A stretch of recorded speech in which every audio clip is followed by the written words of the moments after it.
What's going on? So today I'm going to show you guys how to do a wiring harness loom fix on a 99 2000 cbr1100xx, also known as a Super Blackbird. I'm also tell you guys like what the symptoms are, so that way if you start having them, you can kind of like nip this in the bud. The previous rider of this bike, the symptoms were going on for quite some time. Until the problem got severe enough where it made it where you could not ride this bike. Basically what you're going to be looking for is this little light up here. Let me get the key on it so you can see it. So this little FI light right there, the little red light, in normal operation that light is supposed to stay off. All that light is there for is to show you that you have a problem with your fuel injection system, or a problem basically with normal operations of the bike. And where the wiring harness problem flows into that is that normally the FI light, they flash codes, or it's going to stay on. This isn't like that. It pulsates. It'll come on slow and then brighten up and then maybe dull out a little bit, like kind of a pulsating type motion. It also, when you hit the brake, it might start doing it, or you turn on the high beam. So it's definitely it's wiring related. And basically what I'm going to show you guys is where to locate that and how to fix that. First thing you're going to want to do, and which I already got to it, is you're going to take your seat off, and you're going to undo your battery. Undo the battery. Just taking off those bolts there, taking those out. Just a real simple strap that goes over that holds it in. This battery out.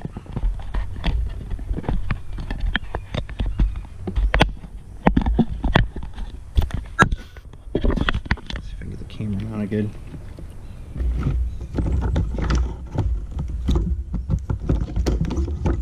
Take out your battery. We have no electricity on the bike. You're also going to take off the tail fairing piece, which is super easy to do. You have a bolt there, 2 bolts on the back bar, same on the other side. Undo those, comes right off, slides off in the back.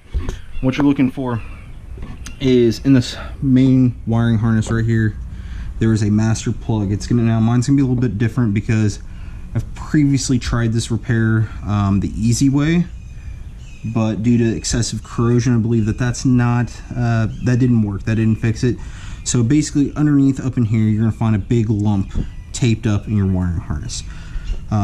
Take like an X-Acto knife or something sharp that's not gonna cut through, and be careful, do not cut hard into it. You're just gonna be cutting through this tape just to expose it. And I believe mine should be still somewhat exposed. But anyway, you're gonna have this plug right here.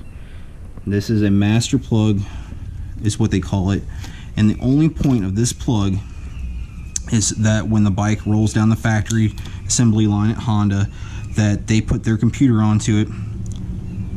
It scans, does whatever its cycle is to go through all the sensors to just check everything out, and then they put a cap on it. It's kind of a pain in the ass. You're gonna pull this cap off. You're gonna look in this cap. There's 20 different pins, and those 20 pins link sets of these wires together. If you can kind of see, let me see if I can get in the light a little bit better here. It's gonna be hard.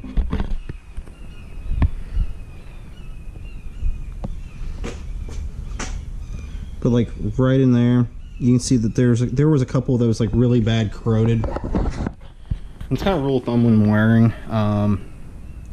If the corrosion, if you can see it like on any of the tips or anything like that, chances are it's gone up the wire. And almost positive that's what we got going on here. So if this wasn't that bad, what the fix is that you would get in with like a wire brush, like some kind of like corrosion cleaner, and you get in there and you just clean the shit out of it.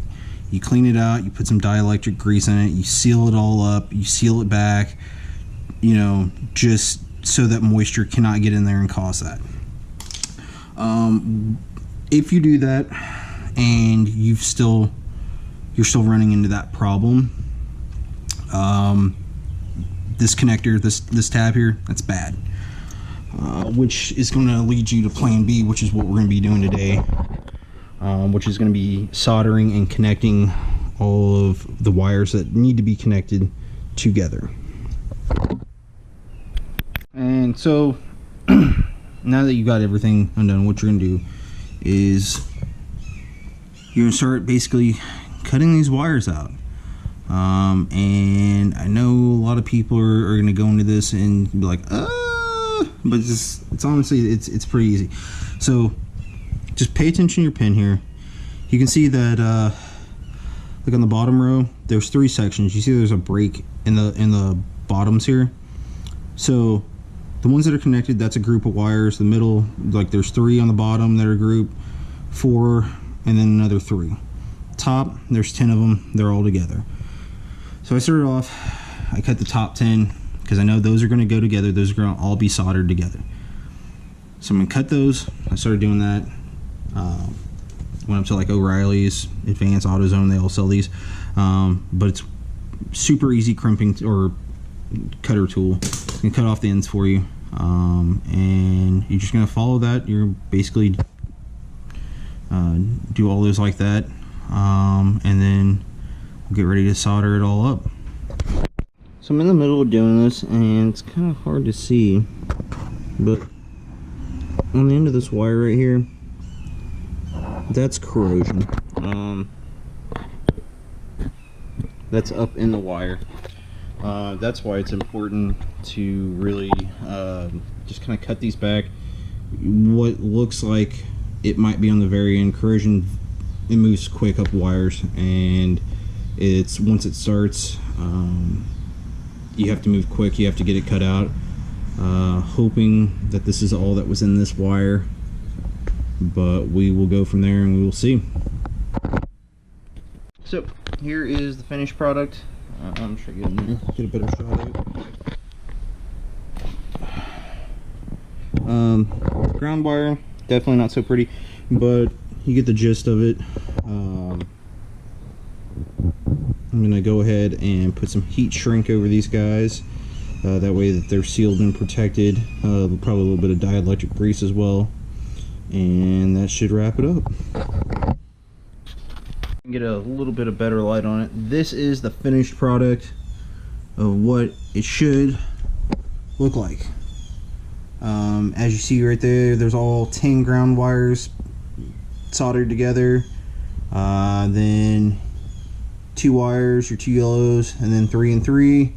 I put some heat shrink over those, heated them down, and then just took some needle nose pliers and crimped the ends down so nothing will get in there. Also put a little bit of dielectric grease over the ends there so that no moisture will get in there. And that should do it. Real quick, let's go start it up and see. Oh, and don't forget to put your battery back in. Go ahead and start it up. FI light went off right there. And fire it up. And some of you might have the problem. I've heard a lot of people say that if you grab the front brake, that makes the FI light turn on, or makes it come on faster, I guess, with this problem. Front brake, nothing. High beams as well, nothing. So that's how it should run. This one's just kind of running like shit right now. Just hasn't been ran in a while, so we've got to knock all the cobwebs out, and that's it. If you have any questions, just drop a comment below.